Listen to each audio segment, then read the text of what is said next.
पाठशाला की पहली क्लास बीच चुनाव, मोदी शाह का रौद्र रूप दिखा क्या? जब तक तोड़ेंगे नहीं तब तक छोड़ेंगे नहीं। फेक वीडियो फैलाने वालों पर अमित शाह का वो एक्शन कि हड़कंप मच गया। दलितों पिछड़ों को आरक्षण देने पर अड़े मोदी को क्या वोट जिहाद से अब हराया जाएगा? तीसरे चरण की 95 सीटें क्या तय कर देंगी मोदी 400 पार जाएंगे या नहीं?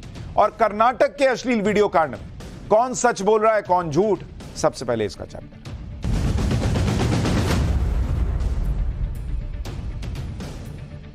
चुनाव का वक्त बड़ा नाजुक सा होता है। यह ऐसा वक्त होता है जिसमें कही गई कोई विवादित बात पूरे चुनाव को पलट सकती है। चुनाव के हाई वोल्टेज माहौल में किसी भी नेता से जुड़ा कोई छोटा विवाद कई बार ऐसा बवंडर खड़ा कर देता है जिससे हार जीत तय हो सकती है। और चुनाव के माहौल में नैरेटिव भी इतनी तेजी से बनते बिगड़ते हैं कि कई बार आपको सफाई देने या डैमेज कंट्रोल तक का मौका नहीं मिलता। जैसे इस वक्त देश में लोकसभा चुनाव के दौरान दो तरह के वीडियो की भयंकर चर्चा हो रही है और तीसरे चरण के चुनाव से पहले ये दो तरह के वीडियो आगे के चुनाव में बड़ा उलटफेर भी कर सकते हैं। इसलिए इन वीडियोस पर खूब राजनीति भी हो रही है। इसमें एक वीडियो तो फेक वीडियो है जिसे अमित शाह का बयान बताकर यह झूठ फैलाया गया कि वो SC ST OBC का आरक्षण खत्म करने की बात कर रहे हैं, जिसका असली और ओरिजिनल वीडियो हमने कल पाठशाला में आपको दिखाया था। और दूसरा वीडियो जिसकी बड़ी चर्चा है वो अश्लील वीडियोस हैं जिसे लेकर कांग्रेस ने सीधे प्रधानमंत्री मोदी पर सवाल उठा दिए। आज इन दोनों वीडियोस पर बात करूंगा, लेकिन पहले बात अमित शाह के फेक वीडियो की, जिसे लेकर जो ताबड़तोड़ एक्शन कल शुरू हुआ था वो आज भी जारी है। अमित शाह के फेक वीडियो को सोशल मीडिया पर सर्कुलेट करने के आरोप में पुलिस ने अब तक क्या एक्शन लिया है, पहले वो जान लीजिए। अब तक 3 लोग गिरफ्तार किए जा चुके हैं। असम से एक शख्स को गिरफ्तार किया गया है। अहमदाबाद से 2 लोग गिरफ्तार किए गए। ये तीनों ही लोग राजनीतिक पार्टियों से जुड़े हुए हैं, यानी अमित शाह का एडिटेड फेक वीडियो वायरल करने के मामले में विपक्षी दलों से जुड़े लोगों का भी हाथ है। जो 3 लोग गिरफ्तार हुए हैं वो कौन हैं और किस पार्टी से जुड़े हुए हैं वो भी आपको बता देता हूं। इसमें पहला नाम आ रहा है रीतम सिंह का। असम कांग्रेस के वॉर रूम के कोऑर्डिनेटर हैं और कांग्रेस के बैकग्राउंड ऑपरेशन को मैनेज करते हैं। ये भाई साहब जो है गिरफ्तार हुए हैं। सतीश वासानी, ये गुजरात में कांग्रेस विधायक जिग्नेश मेवाणी के पीए हैं, इनको भी अरेस्ट कर लिया गया है। इसके अलावा RB बारिया गुजरात में आम आदमी पार्टी का कार्यकर्ता बताया जा रहा है, इसकी भी गिरफ्तारी हुई। यानी कांग्रेस और आम आदमी पार्टी से जुड़े लोग अमित शाह का फेक वीडियो फैला रहे थे। ये सभी राजनीतिक लोग हैं। क्या ये नहीं जानते थे कि जो वीडियो ये वायरल कर रहे हैं वो फेक वीडियो है? कांग्रेस नेता जिग्नेश मेवाणी को सुनिए कि वो अपने पीए के बचाव में क्या कह रहे हैं। फिर बताऊंगा कि कैसे 8 राज्यों तक अब इस केस की जांच फैल गई है। सतीश जी मेरे साथ जुड़े हैं, भाई के बराबर है। मुझे इसके जैसे साथियों के ऊपर गौरव है। हाँ, यदि उसकी गलती है तो यदि हम उसका स्वीकार कर सकते हैं, लेकिन जानबूझकर गलत इंटेंशन से कभी वो कुछ करने वाला आदमी नहीं। 6 साल से मैं उसको करीबी से जानता हूं।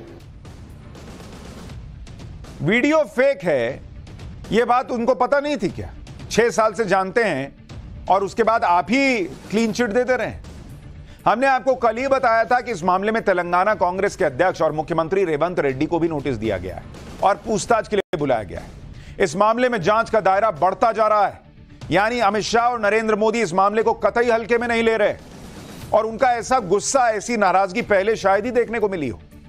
दिल्ली पुलिस की IFSO यूनिट ने 8 राज्यों के 16 लोगों को समन भेजा है। ये सभी लोग पॉलिटिकली एक्टिव हैं और किसी ना किसी पार्टी से जुड़े हैं। तेलंगाना, दिल्ली, हरियाणा, उत्तर प्रदेश, मध्य प्रदेश, झारखंड, राजस्थान और नागालैंड में समन भेजे गए। सूत्रों के मुताबिक 16 में से 6 लोग तेलंगाना कांग्रेस से जुड़े हुए हैं। सभी से पुलिस ने अपने इलेक्ट्रॉनिक डिवाइस यानी मोबाइल, लैपटॉप सबको साथ लाने के लिए कहा। यानी जब आमने सामने की टक्कर में कमजोर पड़ने लगे तो फेक वीडियो का सहारा लिया जाने लगा, यह आरोप लग रहा है। और यही बात PM मोदी ने भी कही। PM मोदी ने कहा कि ऐसे फेक वीडियो के जरिए देश में चुनाव के समय तनाव फैलाने की साजिश की जा रही। PM मोदी को सुनिए, फिर बताऊंगा कि बीजेपी 400 पार के नारे के हकीकत से कितनी दूर है। हमारी पार्टी के अलग अलग नेताओं की आवाज में आर्टिफिशियल इंटेलिजेंस का उपयोग करके कभी मेरी आवाज, कभी हमारे अमित भाई की आवाज, कभी हमारे नड्डा जी की आवाज, कभी हमारे मुख्यमंत्रियों की आवाज, और जो कभी हमने सोचा भी ना हो ऐसे वाक्य हमारे मुंह में रख करके आग लगाने की कोशिश कर रहे हैं। ऐसी खबरों से, ऐसे वीडियो से समाज के अंदर तनाव पैदा करने का षड्यंत्र चल रहा है। देश में अगर शांतिपूर्ण चुनाव चलते रहे तो इनके इरादे कभी भी सफल नहीं हो सकते और इसलिए आने वाले 1 महीने के अंदर अंदर देश में कोई बड़ी हरकतें करने का इनका इरादा है। प्रधानमंत्री नरेंद्र मोदी सीधे सीधे आगाह कर रहे हैं कि चूंकि चुनाव शांतिपूर्ण चल रहा है इसलिए उसमें खलल डालने का प्रयास हो रहा है। अच्छा, ऐसा नहीं है कि नरेंद्र मोदी अमित शाह को लेकर झूठ नहीं फैलाएंगे। मोदी आएंगे तो संविधान खत्म कर देंगे, मोदी आएंगे तो अब चुनाव नहीं होगा, मोदी आएंगे तो रिजर्वेशन खत्म कर देंगे। ये सारे झूठ पहले भी फैलाए गए, लेकिन जिस तरह से वीडियो को एडिट करके झूठ फैलाया जा रहा है यह बड़ा घातक और खतरनाक है। सोचिए, पूरे वर्ग में यह झूठ फैला देना, इससे क्या से क्या हो सकता है। देश में तनाव बढ़ सकता है और इसीलिए प्रधानमंत्री चिंतित है। कुल मिलाकर इंडी गठबंधन की कोशिश है कि आरक्षण के मुद्दे पर बीजेपी को घेरा जाए। इसलिए कहते हैं कि 400 पार का नारा बीजेपी ने संविधान बदलने के लिए दिया है। कांग्रेस कहती है कि बीजेपी आई तो आरक्षण खत्म कर देगी। पीएम मोदी ने कांग्रेस के इस नैरेटिव को भी एक झटके में तोड़ दिया। पीएम मोदी ने कहा कि दलितों और पिछड़ों का आरक्षण छीनकर कांग्रेस मुसलमानों को देना चाहती है। उन्होंने कहा कि जब तक वो जिंदा हैं तब तक वो ऐसा होने नहीं देंगे। पीएम मोदी को सुनिए, फिर बताऊंगा कैसे कांग्रेस मुसलमानों को वोट जिहाद के लिए उकसा रही है। ये इंडी अगाड़ी वाले जरा कान खोल के सुन लो, मोदी भी जिंदा है।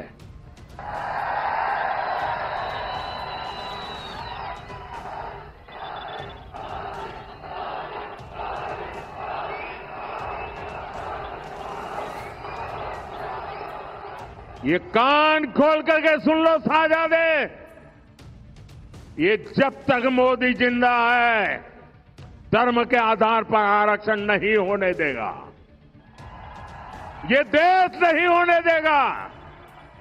और जो ये मंसूबे रखते हैं उनको हमेशा हमेशा के लिए ये देश राजनीति के नक्शे से मिटा देगा जी। नरेंद्र मोदी ताल ठोक कर कह रहे हैं कि जब तक मोदी जिंदा हैं तब तक वो धर्म के नाम पर आरक्षण इस देश में नहीं होने देंगे। आप ये भी देखिए कि कांग्रेस और इंडी गठबंधन एक तरफ तो दलितों और पिछड़ों को यह कहकर डराती है कि मोदी आरक्षण खत्म कर दे, दूसरी तरफ इंडी गठबंधन के नेता मुसलमानों से वोट जिहाद की अपील करते हैं और जो मुसलमान बीजेपी कैंडिडेट के साथ भी दे उसका हुक्का पानी बंद करने की बात करते हैं। आप सोचिए, जो लोग ये नैरेटिव बना रहे हैं कि लोकतंत्र बचाने की लड़ाई है, ये कौन सा लोकतंत्र है बॉस? कि आपके लोग खड़े होकर कहें कि जो मुसलमान बीजेपी को वोट देगा उसका हुक्का पानी बंद कर देंगे, वोट जिहाद करो। आप सुनिए, फर्रुखाबाद में कांग्रेस नेता सलमान खुर्शीद की भतीजी और समाजवादी पार्टी के नेता मारिया आलम खान ने क्या कहा। फिर आपको बताऊंगा कि 2 चरणों के मतदान के बाद बीजेपी कितनी सीटें जीत रही है। बहुत अकलमंदी के साथ, बहुत जज्बाती न होके, बहुत खामोशी के साथ एक साथ होके वोटों का जिहाद करो, क्योंकि हम सिर्फ वोटों का जिहाद कर सकते हैं और इस संघी सरकार को भगाने का काम कर सकते हैं। बहुत शर्म आती है जब मैंने आज ये सुना कि कुछ मुसलमानों ने आज यहाँ पर बैठ के मुकेश राजपूत की मीटिंग कराई। मुझे लगता है समाज से उनका हुक्का पानी बंद कर देना चाहिए। आप बताइए बॉस, मतलब मुसलमान को इन लोगों ने एक तरह से जागीर समझ लिया है कि जो हम बोले वही करो, नहीं तो हुक्का पानी बंद कर देंगे। क्यों बॉस? और ये लोकतंत्र बचाने की लड़ाई लड़ रहे हैं ये लोग, ये इंडी गठबंधन वाले। ये इनकी सोच है कि वोट जिहाद होगा। यही कोई हिंदू पक्ष से अगर इस तरह से मांग ले कि हिंदू भर भर के वोट करो, फिर देखिए कैसे हिंदू राष्ट्र बनाने का डर फैला दिया जाएगा। यानी फेक वीडियो से लेकर वोट जिहाद तक विपक्ष वो सारे पैतरे अपना रहा है जिससे मोदी को रोका जा सके। और अब तो इस लेवल की बातें चुनावी रैलियों में हो रही हैं कि भगवान के बीच में लड़ाई करवाने से हिचक नहीं है। आप मल्लिकार्जुन खड़गे का बयान सुनिए, कांग्रेस के अध्यक्ष है, जो बहुत वायरल हो रहा है। छत्तीसगढ़ में एक चुनावी रैली में कांग्रेस अध्यक्ष खड़गे ने कहा कि हमारे कैंडिडेट का नाम शिव कुमार है और वो बराबर राम का मुकाबला कर सकते हैं। मतलब भगवान शिव और भगवान राम का मुकाबला चल रहा है क्या इस देश में? सुनिए खड़गे जी को, फिर बताऊंगा कि ये सब आखिर हो क्यों रहा है। हमारे यहाँ के जो कैंडिडेट हैं, शिव कुमार दहरिया, देखो इनका भी नाम शिव कुमार, अबे बराबर ये राम का मुकाबला कर सकता है, क्योंकि ये शिवा है। मेरा भी मल्लिकार्जुन बोले तो मैं भी शिवा हूं। हमारे मल्लिकार्जुन खड़गे भूल गए कि शिव और राम का मुकाबला नहीं चल रहा बॉस।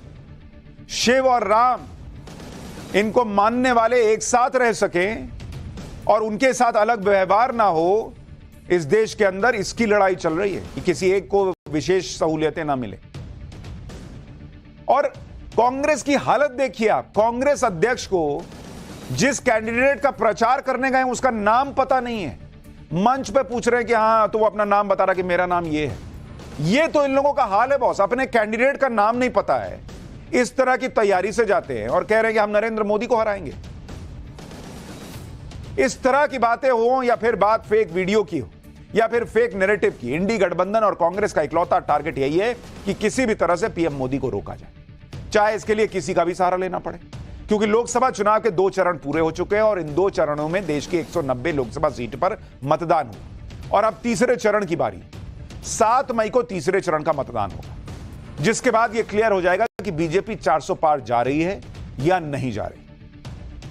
2 चरणों के मतदान के बाद अमित शाह का दावा है कि बीजेपी 190 में से 100 सीटें जीत रही है, यानी बीजेपी ने सेंचुरी ठोक दी है। सुनिए अमित शाह को, फिर तीसरे चरण का गणित भी समझाऊंगा। 7 चरण के चुनाव के 2 चरण समाप्त हो चुके हैं। इस 2 चरण में हमारे पार्टी का जो इंटरनल असेसमेंट है, इसके हिसाब से भारतीय जनता पार्टी और हमारे साथी दल मिलकर 100 के बहुत ज्यादा आगे हम निकल चुके हैं और हम बड़े विश्वास के साथ जनता के आशीर्वाद और समर्थन से 400 पार के हमारे लक्ष्य की ओर आगे बढ़ रहे हैं। यानी अमित शाह दावा ठोक रहे हैं कि बीजेपी प्लस 100 प्लस के पार चल रही है 190 सीटों में। अब ये उनका दावा है, इंडिया अलायंस अलग दावा कर रहा है। लेकिन सवाल यह है कि ये तीसरा फेज बीजेपी के लिए इतना इंपॉर्टेंट क्यों है अगर उसे 400 छूना है। देखिए, इन झूठे वीडियो से नरेंद्र मोदी के खिलाफ माहौल इसलिए भी बनाया जा रहा है क्योंकि लोकसभा चुनाव का तीसरा चरण अब सामने है और तीसरा चरण ऐसा चरण है जिसमें बीजेपी के मजबूत गढ़ वाली सीटें, और इस चरण में बीजेपी ने बाजी मार ली तो फिर 400 पार का नारा सच भी हो सकता है। क्योंकि तीसरे चरण में जहां जहां वोटिंग होनी है उसे अगर आप देखेंगे, इसमें गुजरात की सभी 26 की 26 सीटें हैं और गुजरात 2 बार से नरेंद्र मोदी को 26 की 26 सीटें दे रहा है। इसमें गोवा की 2 सीटें हैं, दादरा नगर हवेली की सीट है, दमन दीव की सीट पर भी वोटिंग होनी है। इसके अलावा कर्नाटक की 14 सीटें हैं, महाराष्ट्र की 11 सीट है, यूपी की 10 सीटें हैं, एमपी की 8 सीट, छत्तीसगढ़ की 7, बिहार की 5, बंगाल की 4 और असम की 3 सीटें शामिल हैं। अब तीसरे चरण में 7 मई को वोटिंग होनी है, 95 सीट्स, और इन 95 सीटों में बीजेपी का परफॉर्मेंस पिछले 3 चुनाव में बेहतर से बेहतर हो गया। और अगर आप वो परफॉर्मेंस देखेंगे आपको समझ में आ जाएगा कि क्यों बीजेपी के लिए ये हाई स्कोरिंग फेज है। बीजेपी अगर यहां परफॉर्मेंस बेटर कर ली थर्ड फेज में तो उसके लिए रास्ता खुल जाएगा 400 तक पहुंचने का। क्यों कह रहा हूं ये देखिए, अगर आप देखेंगे 2009 ये 95 सीट जो है तीसरे चरण में थर्ड फेज में, 2009, 2014 और 2019 ये 3 फेज आपको बता रहा हूं जिसमें बीजेपी ने कितनी सीटें जीती। 2009 में बीजेपी ने इन 95 में से 47 सीट जीती थी, 47 सीट जीती। 2009 का बता रहा हूं। जब नरेंद्र मोदी का चेहरा रखा गया तो बीजेपी की सीधे 20 सीट बढ़ गई और बीजेपी ने 67 सीट जीती। 2019 में 5 साल की एंटी इनकम्बेंसी के बावजूद बीजेपी की सीटें बढ़ गई और बीजेपी 72 सीट जीत गई। यानी 95 में से बीजेपी 72 सीट पर पहुंच गई और कहां वो 47 पर होती थी। यानी बीजेपी का स्ट्राइक रेट अगर आप देखिएगा, एसआर जिसको कहते हैं क्रिकेट में, स्ट्राइक रेट 76% का है, बॉस 76%। यानी जैसे आप एग्जाम में नहीं कहते हैं कि मैथ्स का पेपर में अगर अच्छा स्कोर कर लिया तो फाइनल स्कोर बेहतर करना आसान होता है, क्योंकि मैथ्स में स्कोर करना आसान है। उसी तरह से बीजेपी के लिए समझिए कि यह थर्ड फेज उनके लिए बड़ा इंपॉर्टेंट है। अगर आप इन 95 सीटों पर बीजेपी के साथ दूसरी पार्टियों का रिजल्ट देखेंगे तो जहां बीजेपी 72 सीट जीती 95 में से, कांग्रेस जीती मात्र 4 और अन्य के खाते में गई 19 सीटें। तीसरे चरण में बीजेपी की मजबूती का अंदाजा इस चरण की सीटों पर बीजेपी के वोट शेयर से भी लगाया जा सकता है। 2019 के चुनाव में इन 95 सीटों पर बीजेपी और कांग्रेस का अगर आप वोट शेयर देखिएगा, 40% से ज्यादा वोट शेयर वाली सीटें बीजेपी ने 78 जीती थी। 78 सीटें ऐसी थी जहां पर बीजेपी को 40% से ज्यादा वोट शेयर मिला। जीती नहीं थी, इनमें से कुछ हार भी गए, लेकिन वहां वोट शेयर उनका 40% से था। और कांग्रेस की 17 सीटें, यानी 78 के करीब सीटें ऐसी हैं जहां पर बीजेपी को 40% से ज्यादा वोट मिला, जबकि सिर्फ 17 सीटें ऐसी हैं जहां पर कांग्रेस को 40% से ज्यादा वोट मिला। तो आप देख रहे हैं मार्जिन कितना, 40%। वहां से बीजेपी को खींचना इस चरण में बड़ा मुश्किल होगा। तीसरे चरण में बीजेपी की मजबूती का एक फैक्टर यह भी है कि 95 में से कई सीटें ऐसी हैं जो 1-2 बार से नहीं बल्कि 3-3 बार से बीजेपी जीत रही है। जैसे अगर आप देखिएगा, ये जो 95 सीट की बात कर रहा हूं, इसमें थर्ड फेज 95 सीट, इसमें अगर आप कैलकुलेशन देखिएगा, बीजेपी 3 बार से जीती, 3 बार से जीत रही सीटें कितनी हैं? 42।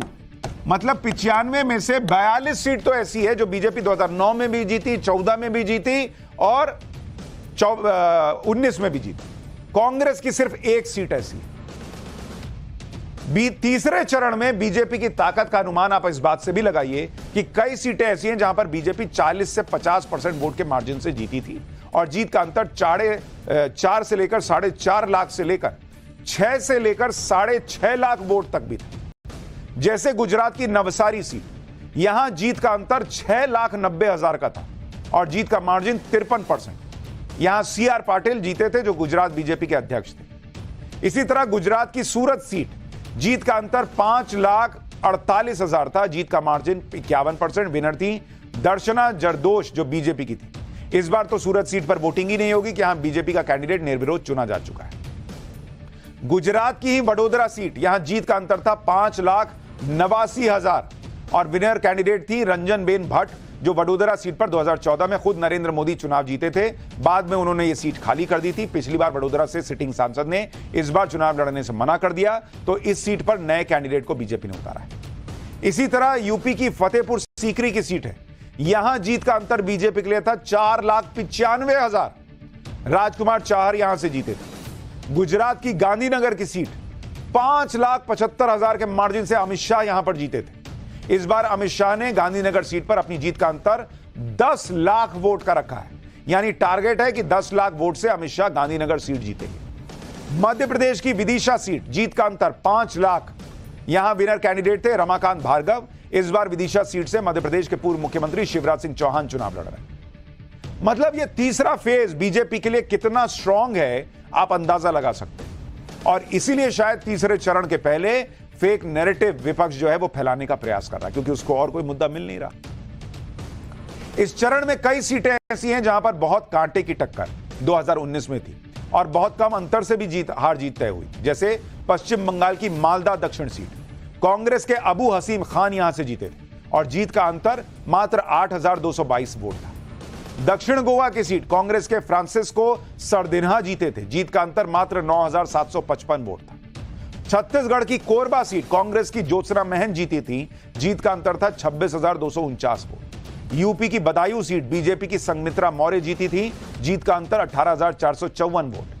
यूपी की फिरोजाबाद सीट, बीजेपी के चंद्रसेन जादौन जीते थे और जीत का अंतर 28,781 वोट। तीसरे चरण का गणित तो हमने आपको इसलिए बताया क्योंकि तीसरे चरण में मोदी को रोकने के लिए फेक वीडियो जैसे हथियार का भी इस्तेमाल हो रहा है और इसमें सीधे सीधे कांग्रेस का नाम आ रहा है, उस पर आरोप लग रहा है। पीएम मोदी खुद ये बात कर रहे हैं कि मोहब्बत की दुकान पर अब फेक वीडियोस बिक रहे हैं। सुनिए पीएम मोदी को, फिर बताऊंगा कैसे फेक वीडियो के सहारे प्रचार भी हो रहा है। अब इनकी हालत ये है कि झूठ नहीं चलता है तो हमारे चेहरा उसको उपयोग करके आर्टिफिशियल इंटेलिजेंस का उपयोग करके उनकी मोहब्बत की दुकान में फेक वीडियो बिकने लगे हैं। ये फेक वीडियो बना रहे हैं, मोदी के भाषण को, मोदी की आवाज को उपयोग करके नई नई चीजें गढ़ रहे हैं। इस चुनाव में सिर्फ नेताओं के फेक वीडियो नहीं आ रहे, कई फिल्म एक्टर्स के फेक वीडियो भी लोकसभा चुनाव के दौरान वायरल हो चुके हैं। अब ये संयोग कहिए, साजिश कहिए कि करीब करीब हर फेक वीडियो में सरकार की आलोचना और कांग्रेस के लिए वोट मांगे जा रहे हैं। जैसे एक्टर रणवीर सिंह का ये वीडियो देखिए, इसमें रणवीर सिंह सरकार की आलोचना करते दिख रहे थे, लेकिन ये फेक वीडियो है। इस पर रणवीर सिंह ने बाकायदा एफआईआर भी दर्ज करवाई। ये वीडियो इसी महीने का है जब रणवीर सिंह एक कार्यक्रम के लिए वाराणसी गए। इसी तरह से आमिर खान का एक फेक वीडियो भी वायरल हुआ था। आमिर खान के इस फेक वीडियो को कांग्रेस के कई कार्यकर्ताओं और यूथ कांग्रेस के कई सदस्यों ने शेयर भी किया था। इस वीडियो में आमिर खान 15 लाख रुपयों का जिक्र करते दिख रहे हैं, जो पूरी तरह से फेक है। आमिर खान का यह वीडियो साल 2016 का था, जिसमें एडिट करके फर्जी तरीके से गलत कॉन्टेक्स्ट के साथ इसे शेयर किया गया। बाद में आमिर खान ने सफाई दी कि उन्होंने किसी पार्टी का प्रचार ही नहीं किया। फेक वीडियो के मुद्दे पर पीएम मोदी ने कांग्रेस पर चौतरफा हमला किया। जब कांग्रेस इस मुद्दे पर घिरने लगी तो कांग्रेस अध्यक्ष मल्लिकार्जुन खड़गे ने सफाई दी, कह दिया कि फेक वीडियो बनाने में बीजेपी को महारत हासिल है, कांग्रेस ने ना कभी किया और ना कभी करेगी। सुनिए कांग्रेस अध्यक्ष को। वीडियोस बनाने का एक्सपर्टाइज उनके पास है, सोशल मीडिया से लोगों को बदनाम करने का उनके पास आइडियाज रहते हैं। जो भी लोगों को इमेज को बर्बाद करने का काम वो लोग करते हैं, हम कभी किए नहीं, करने वाले नहीं। कमाल देखिए कि चीजें सबके सामने हैं, फिर भी कह रहे हैं कि हमने कभी किया नहीं। लेकिन आरक्षण को लेकर अमित शाह का फेक वीडियो बनाकर उसे फैलाने के पीछे क्या इरादा था, वो तो आप समझ चुके हो। पूरा जोर इस बात पर है कि किसी तरह से बीजेपी को 400 पार जाने से तीसरे चरण में ही रोक लिया जाए। लेकिन इस वीडियो के अलावा एक और वीडियो की बड़ी चर्चा है, और वो वीडियो है कर्नाटक का। अमित शाह के वीडियो पर तो ताबड़तोड़ एक्शन हो रहा है, लेकिन कर्नाटक के वीडियो पर एक्शन के नाम पर वहां कर्नाटक की कांग्रेस सरकार पर ही कई सवाल खड़े हो रहे हैं। और ये सवाल इसलिए पूछे जा रहे हैं क्योंकि कर्नाटक की कांग्रेस सरकार और वहां के कांग्रेस नेताओं पर आरोप है कि उन्हें जेडीएस नेता देवेगौड़ा के पोते प्रज्वल रेवन्ना की करतूतों के बारे में पहले से पता था, लेकिन उन्होंने टाइमली एक्शन क्यों नहीं लिया। पूर्व प्रधानमंत्री देवेगौड़ा के पोते प्रज्वल रेवन्ना पर आरोप है कि उन्होंने कई महिलाओं का यौन शोषण किया और उसके वीडियो बनाए। ऐसे हजारों वीडियोज हैं और इन वीडियोज से भरी पेन ड्राइव कर्नाटक ही नहीं पूरे देश में चर्चा का विषय। इस मामले में एक पीड़ित महिला सामने आई है। उसने सोमवार को पुलिस को शिकायत दी, जिसमें उसने बताया कि वो सांसद रहे प्रज्वल रेवन्ना के घर पर हाउस हेल्प का काम करती थी। पीड़ित महिला ने आरोप लगाया कि सांसद के घर पर काम करने के 4 महीने बाद एचडी रेवन्ना ने उसका यौन शोषण किया। उसके सांसद बेटे ने भी पीड़ित महिला की बेटी को वीडियो कॉल करके परेशान किया। इस महिला ने बताया कि प्रज्वल ने घर पर काम करने वाली कई महिलाओं के साथ यौन उत्पीड़न किया है। कर्नाटक पुलिस ने बाप और बेटे के खिलाफ यौन शोषण का केस दर्ज कर लिया है। अब यह पूरा मामला कैसे सामने आया, यह भी समझिए। कई मीडिया रिपोर्ट्स में ऐसा दावा है कि कर्नाटक में दूसरे चरण की वोटिंग से कुछ दिन पहले कुछ महिलाओं के यौन शोषण से जुड़े अश्लील वीडियो वायरल हुए। वीडियो में कथित तौर पर जेडीएस के उम्मीदवार प्रज्वल रेवन्ना भी दिखे। ऐसा भी दावा किया गया कि वोटिंग से 3 दिन पहले हासन सीट पर कुछ पेन ड्राइव बांटी गई जिसमें अश्लील वीडियोस थे। फिर धीरे धीरे ये वीडियो लोगों के फोन में, व्हाट्सएप ग्रुप में शेयर होने लगे। दावा है कि करीब करीब 3000 अश्लील वीडियो हैं और पीड़िताओं में सरकारी कर्मचारी, हाउस हेल्प, पार्टी वर्कर्स और असंगठित क्षेत्र से जुड़ी महिलाएं शामिल हैं। इन वीडियो के वायरल होने के बाद कर्नाटक महिला आयोग ने मुख्यमंत्री सिद्धारमैया से एक्शन लेने के लिए कहा। महिला आयोग के मुताबिक कुछ अश्लील वीडियो में महिलाओं के साथ यौन शोषण के सबूत हैं और इसे प्रभावशाली नेता इसमें शामिल हैं। महिला आयोग की शिकायत के बाद कर्नाटक से सीएम ने इस मामले की जांच के लिए एक एसआईटी के गठन का ऐलान किया। इधर एसआईटी जांच का ऐलान हुआ, उधर 26 अप्रैल को कर्नाटक की हासन सीट पर वोटिंग हो गई। 27 अप्रैल की सुबह 3 बजे आरोपी प्रज्वल रेवन्ना जर्मनी के लिए रवाना हो गए और उन्होंने बेंगलुरु से जर्मनी के लिए फ्लाइट ली। इसलिए अब यह आरोप लग रहे हैं कि प्रज्वल रेवन्ना जांच से बचने के लिए देश छोड़कर भाग गया। हालांकि प्रज्वल रेवन्ना के पिता एचडी रेवन्ना का कहना है कि प्रज्वल देश छोड़कर भागे नहीं है और जब भी बुलाया जाएगा वो हाजिर हो जाएगा। एचडी रेवन्ना ने अपने और अपने बेटे के ऊपर लगे सारे आरोपों को भी खारिज किया और कहा कि यह एचडी देवेगौड़ा के परिवार को फंसाने की साजिश है। चुनाव के दौरान उठे इस मामले में जेडीएस को बुरी तरह फंसा दिया है। भारी दबाव के बीच जेडीएस ने प्रज्वल रेवन्ना को जांच पूरी होने तक पार्टी से निलंबित कर दिया। प्रज्वल रेवन्ना को कारण बताओ नोटिस जारी हुआ है। जेडीएस ने कहा कि अगर जांच में प्रज्वल दोषी पाया जाएगा तो उसे हमेशा के लिए पार्टी से निकाल दिया जाएगा। बीच चुनाव में पूर्व पीएम एचडी देवेगौड़ा के परिवार के सदस्यों पर इतना बड़ा आरोप लगा, जाहिर इससे कर्नाटक की राजनीति में तो भूचाल आएगा ही। लेकिन प्रज्वल पर लगे आरोपों की जांच आज बीजेपी तक पहुंच गई, क्योंकि कर्नाटक में बीजेपी और जेडीएस एक साथ चुनाव लड़ रहे हैं, इसलिए इसकी आंच बीजेपी तक पहुंची और जेडीएस एनडीए का हिस्सा है। इसलिए कांग्रेस को इस मामले को सिर्फ कर्नाटक की राजनीति तक सीमित नहीं रखा कांग्रेस ने, और सीधे पीएम मोदी और गृह मंत्री अमित शाह को लपेट लिया। सुनिए कैसे प्रियंका वाड्रा ने कर्नाटक सेक्स स्कैंडल का मुद्दा उठाकर पीएम मोदी पर अटैक किया। फिर बताता हूं कि इस पर अमित शाह ने क्या जवाब दिया प्रियंका को। मैं उनसे पूछना चाहती हूं कि आज कर्नाटका में एक बहुत बड़ी बात निकली है कि उनके साथ जो मंच पे खड़े थे, जिनके लिए मोदी जी ने वोट मांगा, उन्होंने हजारों महिलाओं के साथ दुष्कर्म किया, हजारों महिलाओं के साथ। मैं पूछना चाहती हूं मोदी जी क्या कहते हैं इसके बारे में, क्या कहते हैं हमारे प्रधानमंत्री इसके बारे में, हमारे गृह मंत्री क्या कहते हैं इसके बारे में। जहां मैं जाती हूं इनको पता चल जाता है, जहां विपक्ष के नेता जाते हैं इनको पता चल जाता है, लेकिन इस तरह का अपराधी, इस तरह का राक्षस इस देश को छोड़ के चले जाता है और इनको पता नहीं चलता। हम कैसे यकीन कर सकते हैं इस बात पर कि नाक के सामने कोई देश से भाग गया और ये कुछ नहीं कह रहे हैं। जिस दिन एसआईटी का गठन हुआ उसके एक दिन बाद प्रज्वल देश छोड़कर गया। प्रियंका वाड्रा सवाल तो पूछ रही हैं बीजेपी से, लेकिन कुछ सवाल तो उनकी सरकार पर भी उठ रहे हैं, कांग्रेस की सरकार पर, कि अगर शिकायत थी, अगर एसआईटी का गठन हो रहा था तो प्रज्वल देश छोड़कर गया कैसे? उसके खिलाफ क्या कोई नोटिस था? भाई ऐसे ही एयरपोर्ट पर किसी को नहीं रोक लिया जाता। कोई नोटिस, लुकआउट नोटिस था, जारी कराया गया था? जिस दिन शिकायत मिली, जब बातें सामने आ रही थी, तभी एक्शन क्यों नहीं हुआ? कर्नाटक में तो कांग्रेस की सरकार है, यह सवाल पूछा जाएगा। बीजेपी से भी सवाल है, उस पर भी अभी आ रहा हूं। लेकिन जो प्रियंका वाड्रा कह रही है उसमें भी कई सवाल पूछे जाएंगे। जो लोग आज जेडीएस को लेकर बीजेपी पर हमलावर हैं, बिल्कुल ठीक है, लेकिन यही सवाल उन पर भी खड़ा होता है कि संदेश खाली के मामले पर क्या इंडी गठबंधन से ममता बनर्जी को निकाला गया, उनकी पार्टी को निकाला गया? जबकि संदेश खाली पर तो सब कुछ सामने आने के बाद भी सीबीआई जांच तक को रोकने का प्रयास हुआ। कई बार फटकार लगी, क्या इंडी गठबंधन से ममता बनर्जी की पार्टी को निकाला गया है? अपने सहयोगी जेडीएस के नेता की कथित करतूत से बीजेपी भी फंसी हुई है, क्योंकि मामला महिलाओं के यौन उत्पीड़न का है। इसलिए बीजेपी ने जेडीएस का बचाव नहीं किया और इस मामले से दूरी बना ली। आज जब गृह मंत्री अमित शाह से इस पर सवाल किया गया तो उन्होंने साफ कहा कि दोषी पर सख्त एक्शन होना चाहिए, चाहे कोई भी हो। अमित शाह ने बीजेपी पर सवाल उठाने वाली प्रियंका वाड्रा को भी जवाब दिया। पूछा कि कर्नाटक में तो कांग्रेस की सरकार है, प्रियंका वाड्रा को अपनी सरकार से पूछना चाहिए कि अभी तक एक्शन क्यों नहीं लिया। एक बार गृह मंत्री अमित शाह को सुनिए। कांग्रेस पार्टी जो हम पर आरोप लगाना चाहती है, मैं छोटी सी बात पूछना चाहता हूं, वहां सरकार किसकी है? सरकार कांग्रेस पार्टी की है। फेक वीडियो आपके ध्यान में ही होंगे क्योंकि टाइम पर रिलीज किए गए हैं, और अब तक कार्यवाही कांग्रेस पार्टी ने क्यों नहीं की? कार्यवाही हमने नहीं करनी है। ये लॉ एंड ऑर्डर का इश्यू स्टेट का इश्यू है।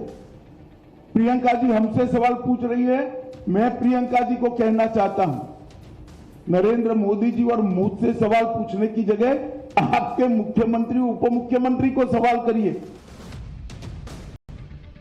बीजेपी भले ये कह दे, अमित शाह भले कह दें कि कांग्रेस से सवाल पूछा जाना चाहिए, कांग्रेस की सरकार से सवाल पूछा जाना चाहिए, लेकिन बीजेपी से भी सवाल बनता है कि यह मामला आज का नहीं है।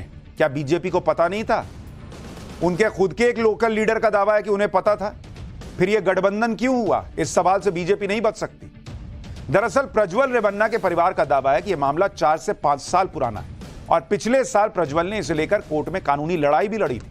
लेकिन अब इस मामले से जुड़े कुछ वीडियो वायरल हो रहे हैं तो मामले ने तूल पकड़ लिया। अब सवाल उठ रहा है कि चुनाव से ठीक पहले ये वीडियो कैसे वायरल किए गए? क्या इसका मकसद पीड़ित महिलाओं को इंसाफ दिलाना कम और चुनाव में प्रज्वल को नुकसान पहुंचाना ज्यादा था क्या? ये वीडियो किसने वायरल किया? पेन ड्राइव में किसने किसको वीडियो दी? इसे लेकर अलग अलग वर्जन्स भी चल रहे हैं। जैसे एक वर्जन कार्तिक गौड़ा का है, जो प्रज्वल रेवन्ना का पूर्व ड्राइवर है। आरोप है कि इसी ड्राइवर ने प्रज्वल रेवन्ना के खिलाफ अश्लील वीडियो से भरी एक पेन ड्राइव बीजेपी नेता देवराज गौड़ा को दी थी। इसी को लेकर कांग्रेस बीजेपी को घेर रही है कि जब उनके नेताओं को पहले से ही प्रज्वल के सेक्स स्कैंडल के बारे में पता था, तो फिर बीजेपी ने गठबंधन क्यों किया जेडीएस से? दूसरा वर्जन बीजेपी नेता देवराज गौड़ा का है, जिनका कहना है कि प्रज्वल के ड्राइवर कार्तिक ने उन्हें बताया था कि उसने ये वीडियो कर्नाटक कांग्रेस के चीफ डीके शिव कुमार को भी दिया है।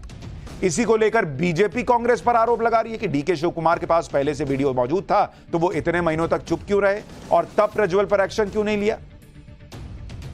प्रज्वल के ड्राइवर का दावा है कि प्रज्वल से जुड़े कथित वीडियो उसने सिर्फ बीजेपी नेता को दिए। बीजेपी नेता का दावा है कि उसे तो ड्राइवर ने बताया कि उसने ये वीडियो कांग्रेस नेता डीके शिव कुमार को दिए। अब इस मामले में डीके शिव कुमार कह रहे हैं कि जैसे ही राज्य सरकार को इस मामले की शिकायत मिली, वैसे ही हमने एक्शन लिया। डीके शिव कुमार ने अमित शाह से सवाल करते हुए पूछा कि क्या वो ऐसी पार्टी के साथ गठबंधन में रहना चाहते हैं या नहीं। इस मामले में देवराज गौड़ा ने यह भी दावा किया कि उसने पिछले साल दिसंबर में कर्नाटक बीजेपी के अध्यक्ष को लेटर लिखा था और प्रज्वल रेवन्ना की करतूतों के बारे में सावधान किया था। इसलिए इस मामले में सवाल तो बीजेपी से भी पूछे जाने चाहिए कि अगर उन्हें प्रज्वल के इस कथित घिनौने कांड के बारे में पता था, तो फिर जेडीएस से गठबंधन किया क्यों? गठबंधन किया गया तो फिर उस वक्त प्रज्वल रेवन्ना पर एक्शन की मांग क्यों नहीं की गई? इस मामले में जो वीडियो वायरल हो रहे हैं और जो भी इन्हें वायरल कर पीड़ित महिलाओं की पहचान को उजागर कर रहा है, उस पर भी सख्त एक्शन होना चाहिए। लेकिन सवाल बीजेपी से तो है ही, सवाल कांग्रेस की सरकार से भी है, सवाल इंडी गठबंधन से भी है कि संदेश खाली और कर्नाटक को लेकर दोहरा रवैया। पब्लिक है, वो सब देख रही है, सब उनके सामने है, ये उनको पता चलता रहे। अब मैं आपको बताता हूं अगले चैप्टर के बारे में कि कैसे हिंदू आतंकवाद को लेकर एक गलत एक पूरा नैरेटिव गढ़ा गया और वो नैरेटिव कैसे आज सुप्रीम कोर्ट में ध्वस्त हो गया, कैसे खत्म हो गया और किस तरह से ये चीजें हुई, आज आपको उसको विस्तार से बताता हूं।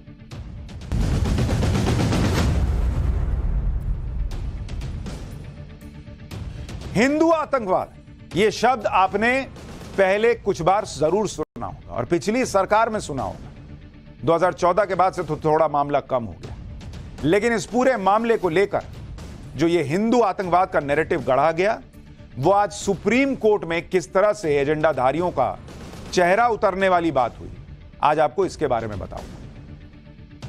किस तरह से लोग भूल गए होंगे, लेकिन याद दिलाना जरूरी है कि जब यूपीए की सरकार थी तो आए दिन बम ब्लास्ट हुआ करते थे। इसमें से एक ब्लास्ट हुआ था 2008 में मालेगांव, जिसे लेकर हिंदू टेरर की थ्योरी गढ़ी गई और सरकार के मंत्रियों और कांग्रेस के कुछ नेताओं ने भगवा आतंकवाद के नाम से बहुत प्रोपेगेंडा फैलाया। इस प्रोपेगेंडा की पोल तो पहले ही खुल चुकी थी, लेकिन अब सुप्रीम कोर्ट ने भी 2008 में हुए मालेगांव बम धमाके केस में ऐसा निर्णय दिया जिसे सुनकर हिंदू आतंकवाद के नाम पर सनातन धर्म को बदनाम करने वाले लोग फिर से एक्सपोज हो गए।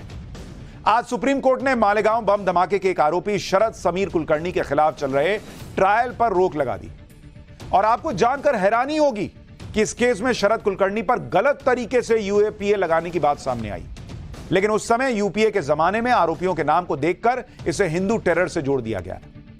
हैरानी तो इस बात की है कि जो लोग हर बम धमाके के बाद कहते थे कि अरे आतंक का तो कोई धर्म नहीं होता, आतंक का तो कोई धर्म नहीं होता, वही लोग बिना जांच पूरी हुए भगवा आतंकवाद का नैरेटिव सेट करने की इतनी हड़बड़ी में थे कि आज उन्हें मुंह की खानी पड़ रही। जब यूपीए की सरकार थी तो किस तरह से हिंदू आतंकवाद की थ्योरी बनाई गई और कैसे कैसे बयान हुए थे, आज आपको यह याद दिलाऊंगा। लेकिन पहले, उससे पहले सुप्रीम कोर्ट में मालेगांव ब्लास्ट केस को लेकर हिंदू आतंकवाद की थ्योरी कैसे फेल हुई, वो सुनिए। 2008 के मालेगांव ब्लास्ट केस में आरोपी शरद कुलकर्णी के खिलाफ चल रहे ट्रायल पर रोक लगा दी गई है। समीर शरद कुलकर्णी पर आरोप लगाया गया था कि उन्होंने ही मालेगांव ब्लास्ट के लिए केमिकल की व्यवस्था की थी। 5 सितंबर 2023 को शरद कुलकर्णी ने सुप्रीम कोर्ट में याचिका लगाई जिसमें दावा किया कि उनके खिलाफ गलत तरीके से यूएपीए की धारा लगाई गई। यूएपीए को राष्ट्र विरोधी गतिविधियों के मामले में लगाया जाता है। अब सुप्रीम कोर्ट में यह बात साबित हो गई कि शरद कुलकर्णी के खिलाफ यूएपीए की धारा 45 के तहत 2011 में केंद्र सरकार से मुकदमा चलाने की मंजूरी तक नहीं मिली, यानी इन पर गलत तरीके से यूएपीए लगाया गया। याचिका में यह भी कहा गया कि महाराष्ट्र पुलिस ने याचिकाकर्ता और दूसरे आरोपियों को इस केस में फंसाया था। यह मामला तथाकथित भगवा आतंकवाद के सिद्धांत को स्थापित करने के लिए। अब इस मामले पर अगली सुनवाई 23 जुलाई को। इस मामले में एनआईए ने 14 लोगों के खिलाफ चार्जशीट दाखिल की थी, जिनमें से 7 लोगों को कोर्ट ने साल 2017 में निर्दोष मानते हुए रिहा कर दिया था। लेकिन इस केस में कोर्ट के फैसले के पहले ही आतंकवाद का, हिंदू आतंकवाद का प्रोपेगेंडा पूरे जोर शोर से फैलाया गया। और यह भी माना जाता है, कई लोगों का मानना है कि यह भी वोट बैंक विशेष के लिए, उसे खुश करने के लिए किया गया था, तराजू बैलेंस करने के लिए किया गया था। आगे बढ़ने से पहले आपको मालेगांव ब्लास्ट केस के बारे में भी बताता हूं। मालेगांव ब्लास्ट यूपीए सरकार के उस दौर में हुआ था जब आए दिन देश में बम फूटा करते थे। अच्छा, लोग ये भी भूल गए कि कैसे उस जमाने में रोज बम फूटते थे। नरेंद्र मोदी के आने के बाद चूंकि बम धमाके खत्म हो गए, लोगों के दिमाग से बात ही निकल गई। 29 सितंबर 2008 में मालेगांव में एक बाइक में बम लगाकर विस्फोट हुआ। इसमें कुल 7 लोग मरे, जबकि 80 से ज्यादा लोग घायल हुए। इस केस में महाराष्ट्र एटीएस ने अभिनव भारत संस्था पर ब्लास्ट का आरोप लगाया। 24 अक्टूबर 2008 को इस मामले में स्वामी असीमानंद, कर्नल पुरोहित सहित साध्वी प्रज्ञा सिंह को गिरफ्तार किया गया। जुलाई 2009 में स्पेशल कोर्ट ने सभी आरोपियों पर मकोका लगा दिया। जुलाई 2010 में बॉम्बे हाईकोर्ट ने सभी आरोपियों पर मकोका जारी रखा। 15 अप्रैल 2015 को सुप्रीम कोर्ट ने बॉम्बे हाईकोर्ट के फैसले को पलटकर मकोका हटा दिया। 25 अप्रैल 2017 को बॉम्बे हाईकोर्ट ने साध्वी प्रज्ञा सिंह ठाकुर को सशर्त जमानत दे दी। इसके अलावा शरद कुलकर्णी को भी जमानत मिली। लेकिन अब यह बात सामने आई है कि शरद कुलकर्णी पर गलत तरीके से राष्ट्र विरोधी धारा यूएपीए लगाई गई। मालेगांव ब्लास्ट के बाद कांग्रेस के कुछ नेता और यूपीए सरकार के मंत्री भगवा आतंकवाद, हिंदू आतंकवाद जैसे शब्दों का इस्तेमाल करने लगे थे। और इनमें एक नाम था दिग्विजय सिंह का, जो राहुल गांधी के राजनीतिक गुरु भी बताए जाते हैं, जो कई सालों बाद तक भी ऐसी ही बातें कर रहे थे। सुनिए दिग्विजय सिंह का यह बयान, फिर आपको बताऊंगा कि जब यूपीए की सरकार थी तो कैसे हिंदू आतंकवाद का प्रोपेगेंडा बहुत तेजी से आगे बढ़ाया गया था। हिंदू धर्म वाले आतंकवादी पकड़े गए हैं, सब संघ के कार्यकर्ता रहे हैं किसी न किसी। हिंदू धर्म वाले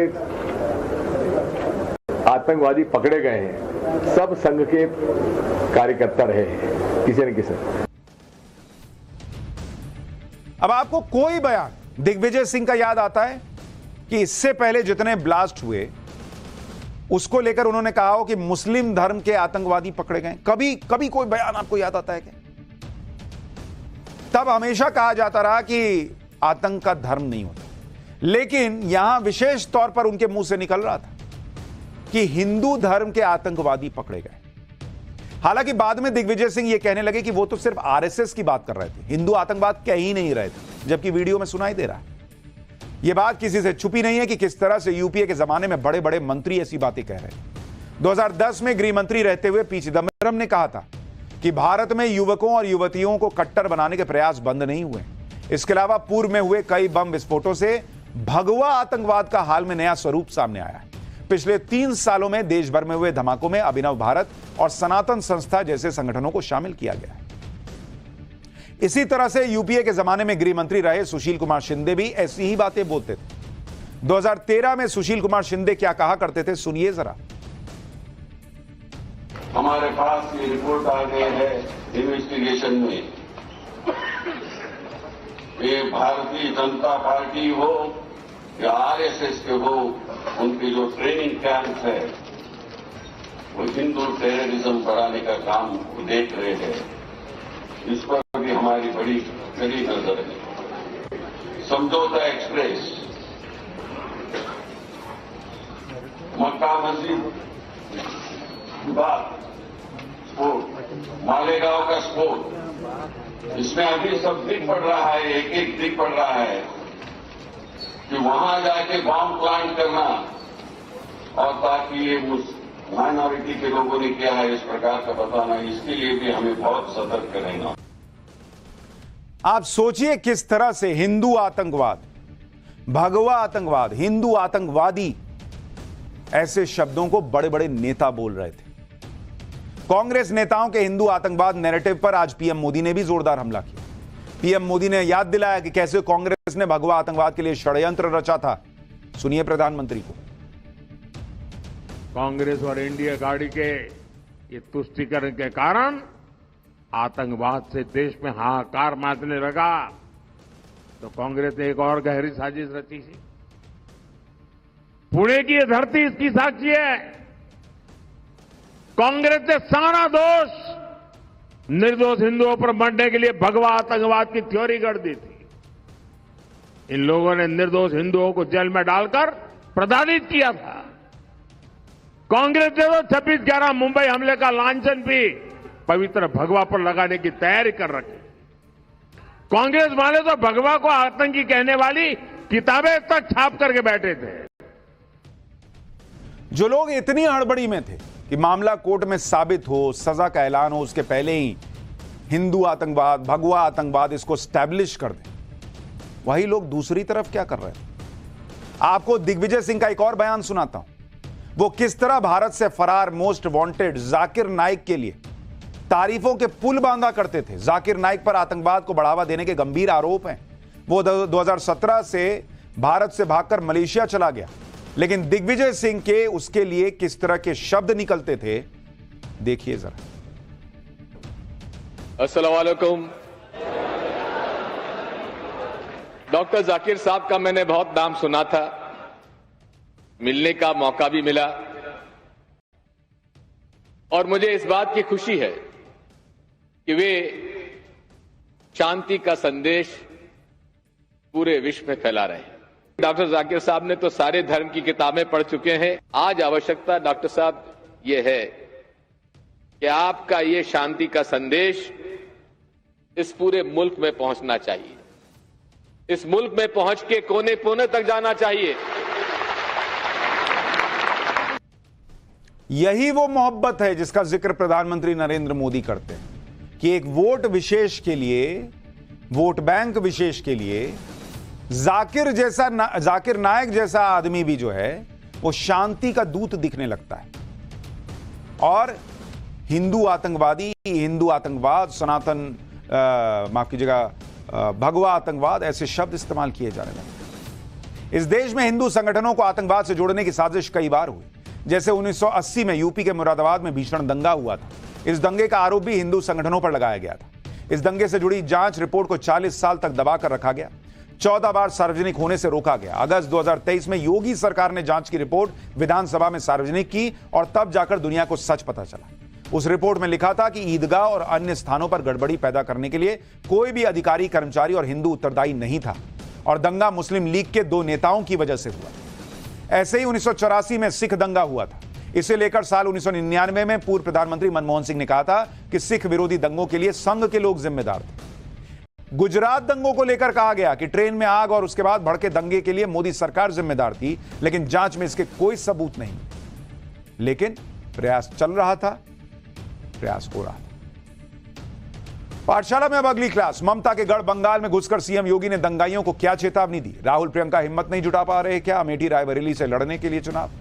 डॉन शाहबुद्दीन की पत्नी का सनातनी अवतार देखकर हैरान रह जाएंगे। यानी चुनावी खबरों का कंप्लीट चैप्टर।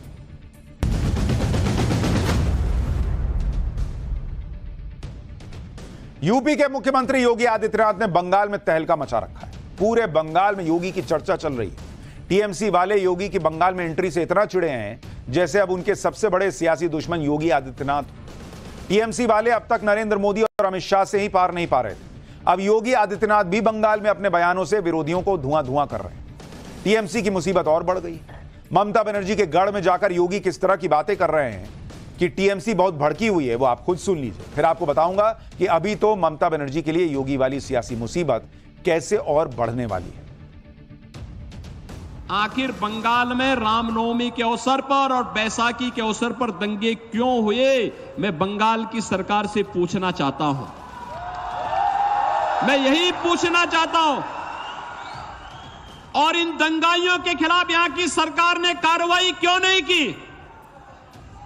इन दंगाइयों के खिलाफ कार्रवाई क्यों नहीं की?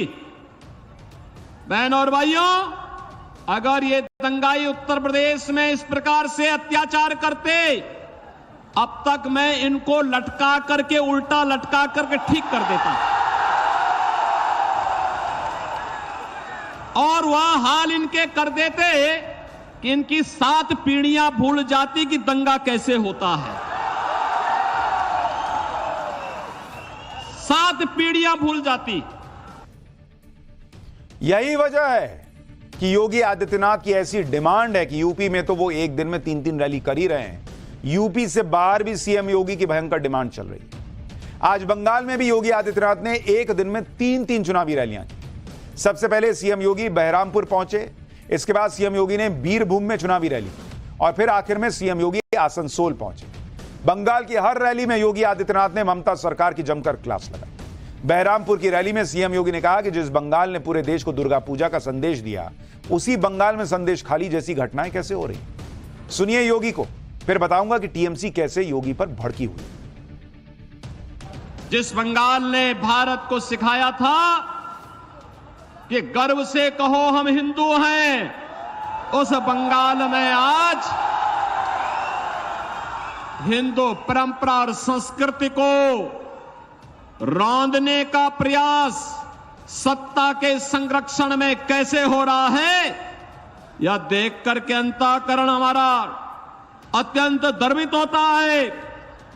और जिस बंगाल ने देश को दयामयी शक्ति के अधिष्ठात्री देवी मां दुर्गा की पूजा का अनुष्ठान करने का संदेश दिया था, उस बंगाल में बहनों और भाइयों संदेश खाली जैसी घटनाएं बंगाल के अंदर कैसे घटित हो रही हैं, यह प्रश्न आज मैं बंगाल की सरकार से करने के लिए, बहरामपुर से प्रश्न मैं करने के लिए आया हूं।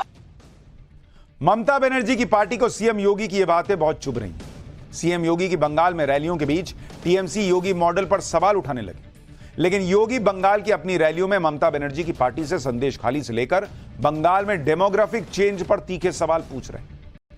सुनिए योगी उसको लेकर क्या कह रहे हैं, फिर बताऊंगा कि गृह मंत्री अमित शाह ने बंगाल में ममता सरकार को कैसे घेरा।